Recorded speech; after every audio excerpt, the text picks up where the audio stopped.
Hi అండి. చాలా అయితే చాలా తలనొప్పిగా ఉందనేసి టీ పెట్టుకున్నానండి. నైట్ ఒక న్యూస్ అయితే సెల్‌లో చూసానండి. సెల్ తీస్తే చాలు అవే న్యూస్‌లు హల్చల్ అవుతున్నాయండి. ఇన్‌స్టాగ్రామ్ అవని, యూట్యూబ్ అవని ఏదైనా సరే. న్యూస్ చూసిన నుంచి అయితే నాకు అస్సలు మనసులాగా లేదండి. నైటల్లా అది ఆలోచన. నైట్ అయితే నమ్మరు గాని 1 గంట కూడా అయింది గానీ నిద్ర పట్టలేదండి. అదే ఆలోచన మైండ్‌లో ఫిక్స్ అయిపోయి ఉందండి. అదేంటా న్యూస్ అనేసి అనుకుంటున్నారా? ఎప్‌స్టీన్ ఫైల్స్ అని న్యూస్ వస్తుంది కదండీ! ఫుల్‌గా హల్చల్ అయిపోతుంది ప్రపంచం మొత్తం. ఆ న్యూస్ అండి.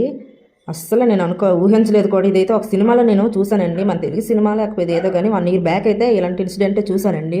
మరి వీళ్ళు చేసిన దానికి వాళ్ళు తీశారా? లేకపోతే తెలియకుండా ఆళ్ళు తీశారా? ఏటో నాకైతే అర్థం కాలేదండి.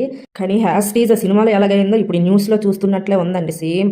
అలాగని ఒక మనిషిని చంపుకొని పిజ్జాలు, బర్గర్‌లు చేసుకొని తినడం అదనేది సినిమాలో నేను చూసానండి. ఇలాగ రియల్‌గా జరిగిందని మాత్రం నేను అనుకోలేదు. నేనైతే ఈ న్యూస్ చూసిన తర్వాత షాక్ అయిపోయాను. ఒక్కసారిగా నాకు ఆ సినిమాయే గుర్తొచ్చిందండి. ఆ సినిమా చూసినప్పుడే నాకైతే ఒళ్ళైతే గగులు పుడిచేసిందండి. అలాంటిది వీళ్ళు రియల్‌గా చేశారు. మరి మనుషులా? లేకపోతే మనుషుల్లా ఉండే మృగాలా? నాకు అర్థం కాలేదండి.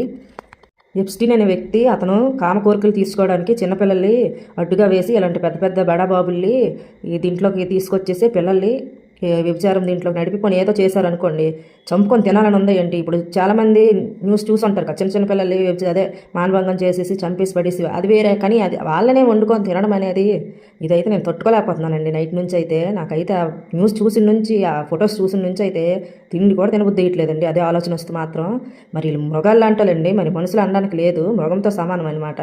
ఇలాంటి వాళ్ళేమో అధ్యక్ష పదవులు అంట, వీళ్ళకి ఎవడిచ్చాడో కానీ వెధవలకు పదవులు ఇస్తే ఇలాగే ఉంటుందండి. వాళ్ళేమో ఆ చేసిన పనుల్ని పదవులతోనేమో కప్పిపుచ్చుకోవాలని చూస్తారండి. ఆ పదవులే వీళ్ళు కప్పేస్తుందండి. వాళ్ళు ఎంత పెద్ద పాపం చేసినా సరే కప్పేస్తుంది అనుకుంటారు. కానీ ఎవరు ఏ పాపం చేసినా చెట్టు అనేది ఎప్పుడో ఒకసారి అయితే బయటకు వస్తుందండి. ఏదో ఒక రూపంలో అయితే మనం చేసిన పాపాలు బయటకు వస్తాయి.